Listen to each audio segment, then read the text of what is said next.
Well, I've always admired Wilson and been scared of him when he's playing the Niners because he does crazy stuff. As a hater, I love to hear this because it's like, what a douchebag! What a douchebag! You're kidding me? Your teammates and former teammates can't just text you? Mm-hmm.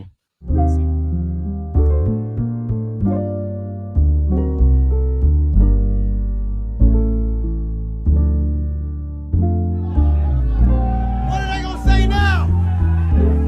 What are they gonna say now?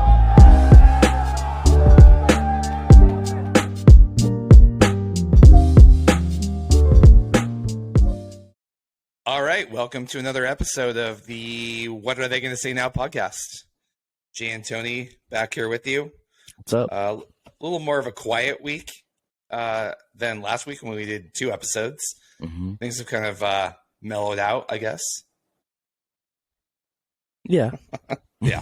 Somewhat. So, yeah, I mean, we're not going to talk about, no more anti-Semitism talks. That'll be refreshing. Right. Although we should say, oh, God damn it. Look, I'm going right into it. I didn't even, we did our whole prep for the show, and I was like, we're not even going to talk about Kyrie, but I would kind of have to just a second. Mm-hmm. God damn it. I'm sorry. Nike dropped him fully. That's big Like news. they had said, Phil Knight, they had said they sort of like had suspended the line. And then now today they actually said, he's like, nah, we're good. We're done. So I thought that was interesting. I'm guessing Phil Knight has probably some, a good number of Jewish friends. Also. Oh, yeah. Yeah. So that's a big deal. That's done. And then the idea is also the Nets gave Kyrie the items that he has to complete to come back to the team, right? It was 6 items, I think, that he hit. Basically, and they're not crazy. It's very basic stuff. No. Yeah. But people are saying they don't think he's going to do them, or they're not sure, and he might be done. And I don't know. We'll see. I mean, it's a lot of money's leaving the table, so I think he probably does get them done and comes back. But we'll see. The Nets, meanwhile, are playing better without him. Yes, they are. They definitely better. 2 games in a row, solid wins. They look better without him. All the distraction, So Yeah, I think maybe the coach change too help with that. But definitely the absence of Kyrie. It's just like a weight lifted off their shoulders. I think that was something dragging them down. And now, they get that change. They get a coach change. That always infuses the team a little bit. And, they want to put a wins on the board for the new coach. So, well, and, you also have, I imagine as a player in a team, there's only like so much emotional bandwidth that you have, right? Mm-hmm. And just dealing with that shit has to be so frustrating. So just to have it out of sight, out of mind, and just play ball, I think you're kind of seeing the reality of that. So, I mean, they won both those games handily too. They were playing well. So, anyway, that's enough Kyrie talk. I just slipped right into it. I didn't even mean to. It just happened. It's got to be mentioned at this point, right? we did our episode prep, and I didn't even mention it once. And then look at that, boom, right into it. So, Kyrie. Yeah. Okay, so the other thing, let's stick with the NBA and move on from that. At 10-1, the Milwaukee Bucks have the best record in the league. The next best record is the Utah Jazz at 10-3, hanging around. And I don't know if maybe I sent you this in a text. I don't know if I actually said it in our last episode. I said, well, let's remember that the Washington Wizards were 10-3 last season. Mm-hmm. And, but I feel like this might be a little bit different. This is the island of misfit trades. These are all guys who got thrown into trades with draft picks and the whole deal. It was not a constructed roster in any sense. I mean, Utah has like 15 draft picks over the next couple of years, right? Yeah. It was literally like players thrown in on the garbage heap in those bigger trades with Donovan Mitchell and Rudy Gobert. And they're just kind of thrown in as an afterthought almost. But there's some quality guys. And, they had that good little start, and now they're 10-3. And I'm starting to think, actually, in a very stacked Western Conference, they actually might be legit. Not like they're going to win the conference, but running for a playoff spot. I mean, I actually think they could stick around, and this might not be a fluke. It was just thrown together, and everyone's sleeping on them. But here, let's. And we did our NBA Western Conference preview, and we're like, can you name anybody on the Jazz? Mm-hmm. But here, let me pull this up. Let's look at this roster, and what you have is a bunch of. I don't want to say veterans, but kind of veterans, a bunch of guys who are between 24 and 30, a whole bunch. You got Lauri Markkanen. Lauri Markkanen. Markkanen. Right? Markkanen, yeah. This is like his 6th season, I believe, in the league. He's playing very well. He's averaging 22 points a game. And yeah, he was always a good player, but I feel like he's like coming into his own now, and like he was never able to be a star. So I think that's why they're kind of showcasing him a bit more. So right, and so I mean, what I'm saying is, it's not like a bunch of rookies on this squad. You actually have a quality mix of veterans who are maybe not bad players, and they're just kind of out there balling. So you have him. You have Jordan Clarkson. He's 30 now, but I mean, he's been in the league, 8-9 years. Always been a quality bench guy, right? You got Mike Conley. He's the old man vet of the group at 35. But I mean, he's a quality player. He always was. He kind of fell off in the last year or two for sure. You got Kelly Olynyk, right? He's 31. So I mean, he's a vet, but he's not outside of his prime, Jared Vanderbilt, you got Beasley, you got Colin Sexton, who has shown moments back in Cleveland of looking really good at times. I guess there were some locker room issues. I'm not really sure about that.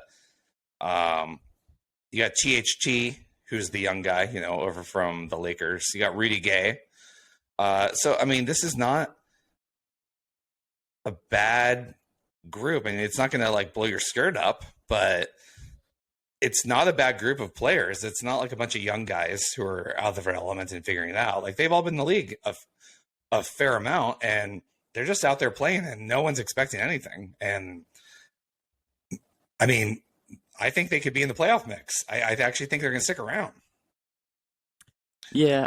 Also, chip on the shoulder too. Chip on the shoulder. Oh yeah. All those guys, right? Thrown in, right?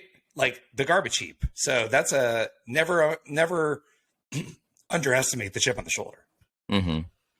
Yeah, I don't know. I'm still not fully a believer. I mean, I'll go down with that ship. If they prove me wrong and are a top 4 seed or something, I would be utterly shocked. I think they've had a really great start. I think they're going to go through some down periods. I could see them, in the play-in mix. Possibly, well, but you got teams underperforming too. 7th, 8th seed, somewhere around there. I think they're going to hang around, though. It doesn't really fit Utah's overall plans, but it's also kind of cool to see. Outside of the Warriors, I'm actually going to be rooting for them, right? Like, that's kind of fun. Yeah, they're a fun team. I got a buddy who's a big Jazz fan, so I've been getting a lot of messages and texts from him. So, but I think you have a couple teams who are underperforming too, who are going to slide into that playoff mix. Like right now, the Warriors and I believe the Clippers too. Neither of them would be in right now. Actually, the Clippers are 7th. Sorry, they're 7-5. But I feel like those teams are both underperforming. So, if you're talking about where Utah's going to fit, the Clippers is an interesting case because Kawhi is out indefinitely. Is the latest news? Yeah. And we were talking about on our last episode or the one before that, I said, are we ever going to see Kawhi back fully healthy Kawhi again? And with everything he's going through and the degenerative issue and the ACL, and now he's out indefinitely, which this is weird phrasing. I mean, that can mean all kinds of things. So I'm curious about that Clippers team. I mean, they're still good with Paul George, but right. Well, yeah, obviously the Kawhi news is not good, and if that's a significant injury or if he's out months, or like indefinitely, that could mean possibly the whole season or until the playoffs or whatever it is. that changes things. My assumption is that Clippers team that's playing now with him coming back at some point. But like you said, that the injury concerns with them are real, and if Paul George gets tweaked on top of that, yeah, they could be completely out of it. So we'll see what happens. Another interesting team so far at this point, and we talked about the Warriors. They're 4-7, but while I'm concerned about that, we also know that Kerr's messing around with the young guys in rotations and doing hockey line type, groups out there with just all the young guys all at once. And if it was the playoffs, he wouldn't be doing that, right? The Minnesota Timberwolves are not looking great. Nope. No. And when that trade happened for Rudy Gobert, I was like, so you have Karl Anthony Towns, big man, not in the traditional sense of a big man, but he's a big man, obviously. Not a perimeter guy, although he can actually shoot from outside pretty decently for a guy of his size. But I was kind of a great shooter. Yeah, I was. Yeah, I mean, didn't he call himself the best big man shooter of all time? And better than Dirk Nowitzki? And it's like, let's slow down there. Yeah, he's pretty damn good. Dirk's like mid-range game was nasty and underrated how good he was. Mm-hmm. In different eras, really at this point. So it's like you put Dirk in this era, he'd be dropping threes, I think. I mean, when that trade happened and they traded like 5 first-round picks or something crazy, it was a lot, right? I was very skeptical of the fit. I like Anthony Edwards, and Cat I'm really not a believer in. We saw him shrink in the playoffs, big moments, right? He's not that guy. He's a quality player, but he's not that guy. He's not, what I'm trying to say? He's not going to, he's not a superstar. He's just not. Yeah. He puts up good numbers and all that, but he's not a star. I mean, he's a star. He's not a superstar. Anthony Edwards has the potential to be a superstar. He has more of that potential in him. But I was thinking Gobert and Cat on the floor together. We're all, pace and space these days and outside shooting and the whole thing. I was like, so you got the Twin Towers thing going on. And, I thought it'd be interesting, but I was very skeptical of how that was going to work. Mm-hmm. And so far, it doesn't look like it's working that well. Yeah. I mean, it's still early, but I think we both raised concerns with that, right? I think you having 2 max centers on your roster, kind of occupying the same space, Gobert wanting to be in the paint, wanting to be kind of everywhere where Cat is going to be if they're on the floor at the same time. I mean, you could space Cat out and have Gobert in the paint, but I just feel like the fit is not great. And then they still have to defend. Gobert's going to defend, his part in the paint, but where does that put Cat? And yeah, I saw it as a big issue. And like I said, it's early, but it's seeming to play out that way where the rotations don't look great. And yeah, they've been very underwhelming. Well, and did you hear what Anthony Edwards said? He has no dunks this year. Oh, I did. And he said, he basically alluded to the paint being crowded, and he's only like 6'4", 6'5", and it's hard to get up there with all these guys in the paint. I mean, and I don't know if he was meaning to send a shot across the bow in terms of how he phrased that in terms of the coaching setup, but it's true. Their spacing is messed up with the 2 big guys with him. I mean, he probably was I'm pretty sure he was intentional with how he said that because it was pretty pointed. So it's going to be interesting to see how that team develops this year, changing the rotations and what happens. Minnesota fans were all excited and rejoicing and acting like they were like a lock for the 2 seed after that trade. And it was, whoa, pump the brakes. We're going to have to see how this fits, And then meanwhile, and we actually said the 2 Utah trades, trading Gobert and then trading Mitchell, was going to be a bit of a referendum on each player. And meanwhile, Donovan Mitchell is out in Cleveland and killing it. They look fantastic. They're actually they're legit contenders actually now. They are playing so well, and they have that deep roster. Mobley's, Jared Allen. Jared Allen. Thank you, Nets. Right. Yeah. And I mean, we can't dismiss them at all. They're looking legit, and so it is going to be. I think this season is going to be a bit of a referendum on that Utah Jazz team over those years, and it's looking, at least at this point, that it's going to shine very lightly, look great for Mitchell, and not so much for Gobert. And I mean, it's a long season; things can go around. Yeah, but that's 100% going to be a conversation for sure. Right. For the big trades.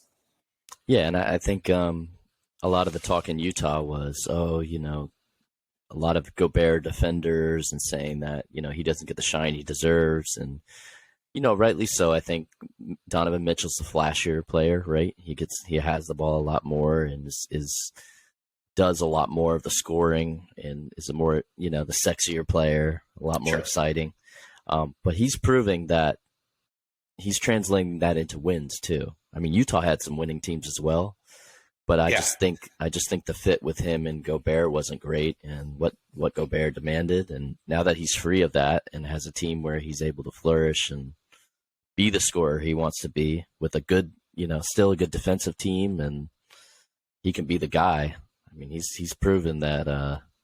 He's just entering his prime as well. He's worth it. Yeah. Oh yeah. Right. Exactly. He's just turning 26. Like he's just right into his prime. So Gobert's 30, 31. So different times of their careers as well. Yeah.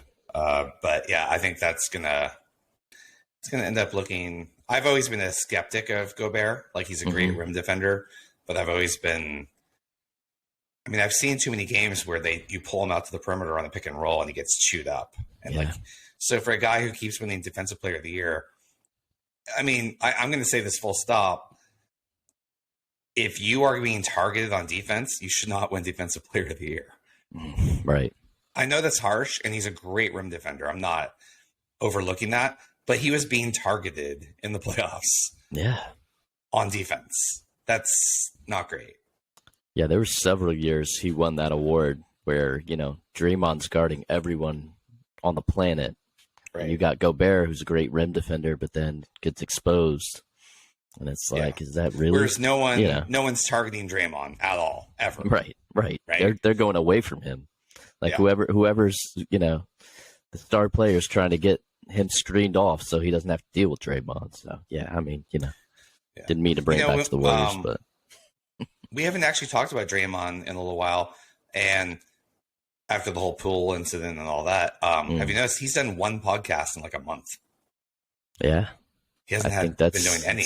I wonder if that's self-imposed and he's just trying to keep his head down, or not. I was kind of noticing that though, because last year he was prolific with them throughout the season, and he's done like literally since the beginning of October. He's had one episode, and that's it, and he's been radio silence, and maybe I think that's a good call. I don't know if it's his call or the Warriors' call, but I do like that. I mean, I actually like his podcast. I like to hear it, but I did find that interesting. And well, I think he's doing what he has to do right now. I know the Warriors definitely have some issues, which I was actually going to get into in a minute, but they have their problems, but I don't think Draymond's been a problem this year. I think he's been playing great.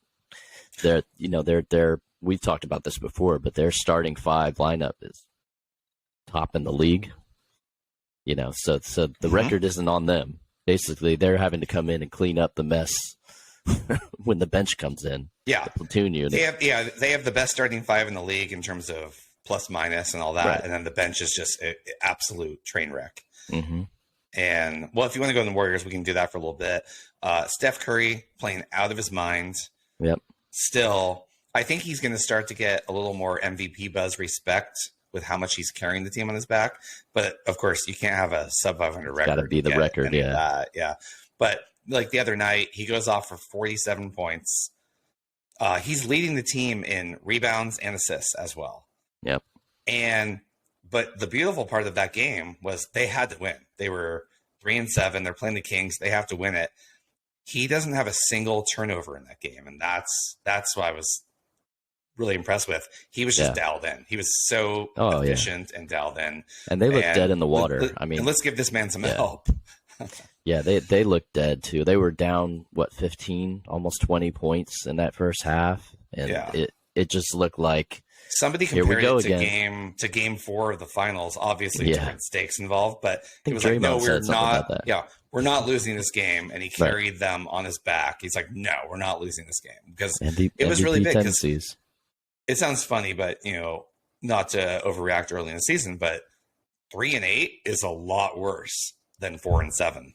Yeah, that would have been really bad. Yeah. They need to climb back up, especially this West, especially with the Jazz team we didn't expect to be this good, at least early on, and the Portland Trailblazers, who are playing great. Mm-hmm. The West is even deeper than we thought it was. Yeah. So you cannot mess around. So it was, I don't want to say it was a must-win game, but it kind of felt like it a little bit for an early season. And you noticed Wiseman was a DNP on that, right? That was Kerr acknowledging that it was kind of a must-win game. He wasn't messing around at all. And Kuminga was back in the rotation, which was good to see. But DNP for Wiseman. So I was going to ask you that actually. I think, I don't know. I'm not saying he can, won't ever become the player projected, or that it was a complete mistake drafting him or anything, but just looking at the landscape of where we are now and the team and the fit, I don't know. I feel like might be a hot take, but I feel like I'm falling off the Wiseman train quickly. If not all the way there, I don't see, as currently constructed, this roster with the veteran guys. So you're coming around to my side that we might see a trade midseason for a veteran, like a couple of young guys, and they might just be like, Curry's playing great. And I mean, I wasn't committed to that take, but I'm way more into that take now than I was last season, because I didn't think we had to last season. But yeah, you're coming around to that. You think that might happen now? Like just I know it's early, just seeing how it's starting to play out though. Right. Right. And of course, you're right. It was a very pointed DNP. Right. Maybe they send him down to the G League and say, hey, go get some run down there. We're not going to have you run up with these guys yet, because he's not playing well. It doesn't benefit him either, because he looks terrible out there. I think he's lost on defense. Offense is a struggle. And he's, putting him in is basically, making losses that much more likely, having him in the game for any point at any stretch of time right now. And it's not just him. I can't just throw him under the bus, but you look at those plus minus numbers. I mean, he's always, they're not great. No, it coincides with him being in the game. So yeah, I'm kind of at the point now where, look, coming into the season, I had a lot of promise and a lot of expectations for him. And I think they've given him opportunities, and it's not working out. Yeah. It is important to remember, in terms of games played, it's still his rookie year. He hasn't played that many games. It's not fair to him. It's not. But and it's a rough situation. Everyone's coming for the Warriors every night. Mm-hmm. It's tough. I actually think I think we're going to see him sent down to the G League at some point, where he can play the entire game, or get his 35 minutes in and get those reps in without the pressure of just the big stage. Frankly, we saw it with Jordan Poole, who he's also struggling as well. But yeah, he is. I don't know quite what to say about that. I think he's just going to come around. We've seen him on a big stage in the playoffs perform. So I think he's just in a funk. Maybe the Draymond thing and how that all went down. Maybe it's still just in his head a little bit. Yeah. Not that they have a beef. Like, they seem fine on the floor together, but right. I'd like to see. He'll come around. He'll come around. Yeah. I'd like to see Moody get a little more time. I think he played 15 minutes or so last game, which, it's not bad, but I just feel like he's kind of a glue guy that does a little bit of everything. Right. Not bad at any stretch. He's a decent defender. I mean, he's going to be in the right places. Good passer, can shoot. I'd like to see him get some more minutes for sure. Yeah, of all the young guys on that team, Moody is the most polished, or he's a professional ball player more versus raw talent. He feels like he's been in the league for like 10 years, doesn't he? He just has that sense about him, like knowing where to be, just kind of DiVincenzo might come back soon. That'll be good. Maybe that cuts down on some of the Ty Jerome minutes and some of the other holes they've had to plug. So it'll be interesting. All right. Well, who else in the league is interesting at this point? Any standouts? I'm thinking, the Suns are rolling and doing their thing, but honestly, no one believes in the Suns, and you got to show us in the playoffs. Like, we know you're a good regular season team. Trailblazers, I think they're going to stick around. I think Dame is, although he's been injured now, right? But he's back and looking good. And that's another one. I think they'll drop in the standings. I think they'll be playing for 7th, 8th, 9th seed, something like that. But yeah, I don't think they're going to stay up at the top. But what's interesting is the Heat are actually not off to a great start. They're 4-7 right now, and I'm wondering if that roster is starting to age out. Spoelstra is such a good coach, and you overlook. I mean, they were almost in the finals last year. Yeah. But Kyle Lowry has lost a step. I think that's rough for them. I mean, he's aging out, and I think that's tough for them. And I'm sure they're always going to be around. The Heat always find a way. Spoelstra is such a good coach, but it's a little different. The Warriors' poor start, it's really easy to label what's going on. Right. Versus, again, the starting lineup numbers are so great. You're like, well, okay, so they'll be able to make this work at some point. Yeah. Basically, their playoff rotation. So exactly. Right. Exactly. So, but the Heat are a little different. They're having some struggles with that starting lineup too. So, yeah. Anyway, yeah, it's we're a 7th of the way through the season at this point. So, we'll give it a revisit around Christmas. That's when that's the joke, right? The season starts on Christmas. So he's been saying. I wonder who first said that.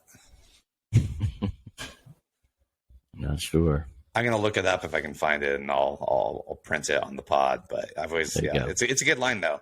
Yeah, this season doesn't really start till Christmas. So although when both conferences are as stacked as they are right now, I think the season starts at least by Thanksgiving. Like we said, the Warriors just had what felt like a must-win game in early November. So right. All right. Well, I think we're good on the NBA for now. Kind of quiet otherwise. And let's move on to the NFL. So I was definitely skeptical of the New York Jets. And I said, hey, the Bills and the Chiefs are clearly above everybody else in the class above. And I'm not a believer. And the Jets go out and they beat the Bills. Jay, you don't believe in the Jets. Come on, buddy. I tried to tell you, man. You did. You're like, I'm feeling the New York vibes out here. I'm telling you, man. This shit's for real. I was like, nah, I don't quite buy it. Fireman Ed going crazy out there. Come on. And I said they had an easy schedule and who have they beaten, and then they go beat the Bills. So now I just need to shut up. That's a big boy win. Yeah, that's a legit win right there. Yeah. And what I'm now looking at when you look over the standings is before the season, everyone was so hyped on the AFC West. They're like the Chargers, Broncos, Raiders, KC. Man, that division's going to be a knife fight, right? Just brutal. And now it's kind of not looking. I mean, just the Chiefs. The Chiefs look good. The Chargers, despite Herbert being a really good talent, that coach, I can't remember his name offhand. I'm blanking out on his name. He's going to get fired. That team has too much talent for how they're performing. And Herbert is a legit star quarterback. And that team needs to be playing, I mean, I know he's banged up, he hurt his ribs, but that team, and this is true last year as well, has underperformed now for a stretch where you're, with the talent that they have, that there's going to be a shakeup for sure, unless we see a pretty dramatic turnaround. But anyway, so the West, the Raider that we thought was going to be great. No, that division is the AFC East, which perennially being dominated by the Patriots has also just been a dog shit division. It has been horrible for a long time, a long, long time. You have the Bills, you have the Jets, with one more. Bills are 6-2, Jets are 6-3. The Dolphins are 6-3 as well, and that's with Tua getting knocked out and missing the game. And then in last place, you have a pretty decent New England Patriots team at 5-4. 5-4, yeah. They have quarterback issues for sure, but it's a decent squad. That is a brutal division, kind of like the NFC West was last season with the Rams and Niners and Seattle and Arizona. And that's going to be kind of fun to watch. So it's kind of funny how your perceptions, you get the perception for the year, and you're like, no, the lowly old, AFC East is now the murderer's row powerhouse of a division. Yeah. Right. So, but yeah, hey, the Jets proved me wrong. So they're legit. And I mean, I knew Robert Saleh could put a good defense together because he was the Niners defensive coordinator. So I've seen plenty of that up close. So, hey, good for them. Yeah.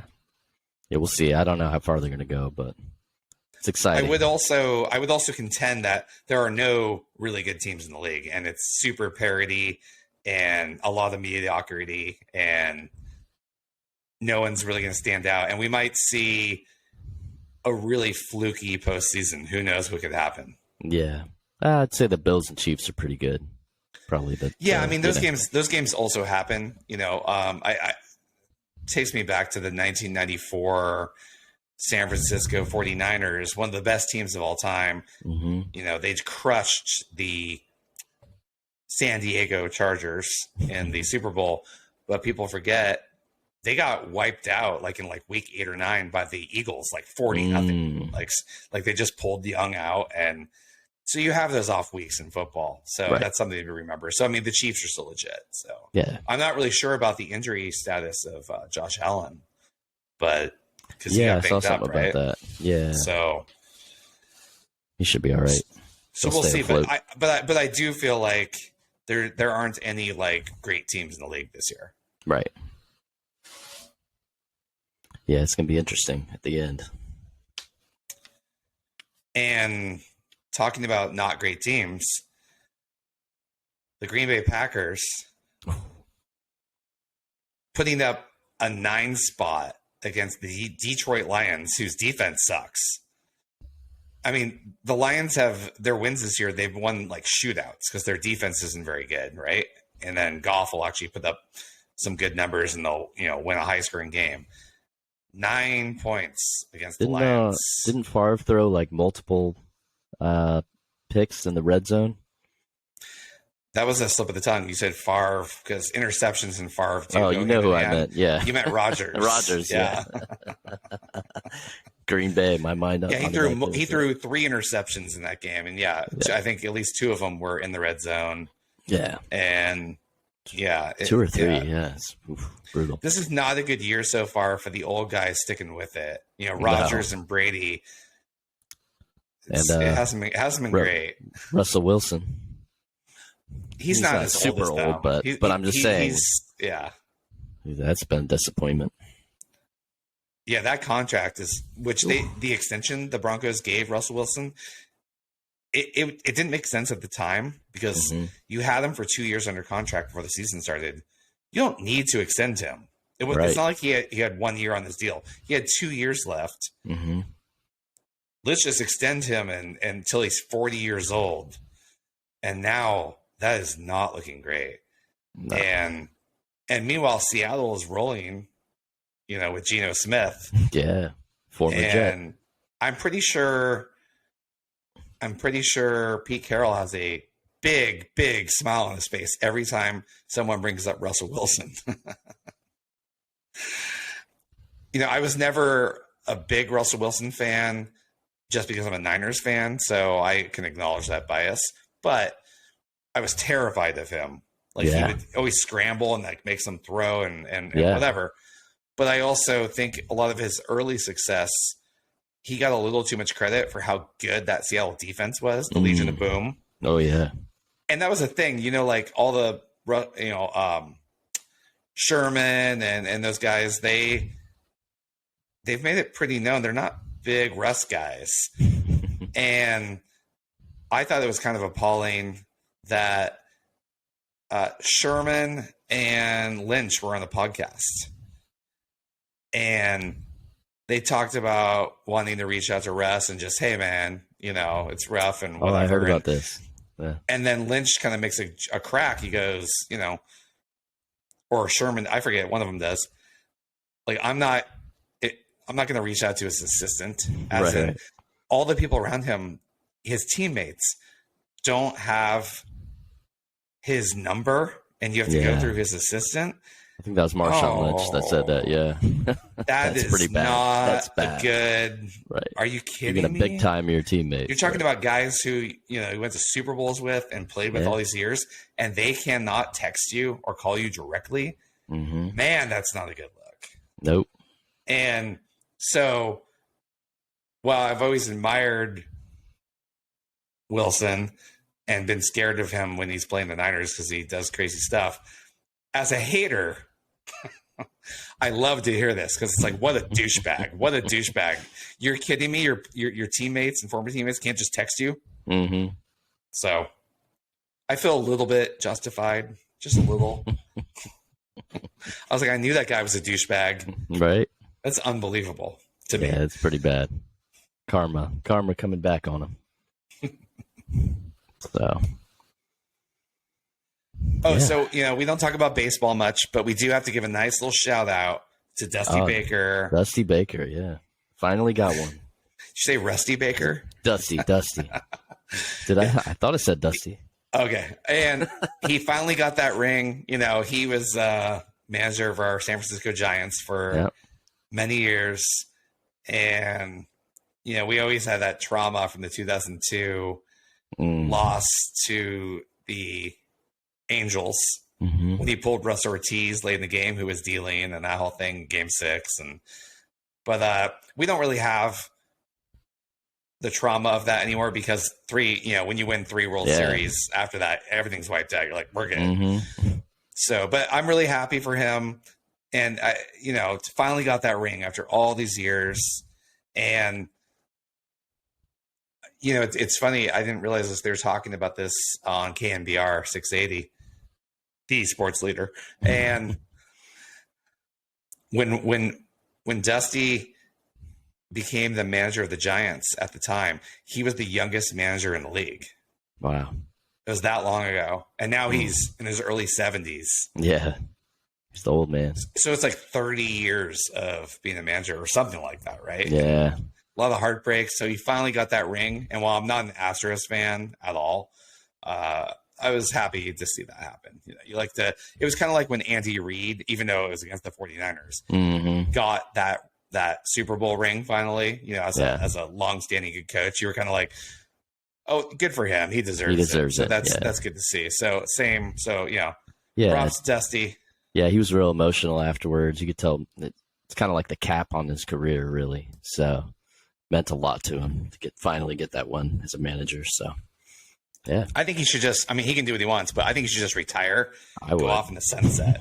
That's such a good, that's the John Elway ending. No one did it better than John Elway. Back-to-back Super Bowl wins, retire, and you're done. And, take a hike. It's pretty well done. So, yep. Brady could have done that. Some would say should have done that, but yeah. Anyway, anything else? Sports news? Anything going on? It's been kind of quiet otherwise. Yeah. Yeah, I'm sure there'll be more to say in the weeks upcoming in all the leagues, but I'm sure Kyrie will do some stupid shit for us to talk about. Always. Always. To our listeners out there, please subscribe.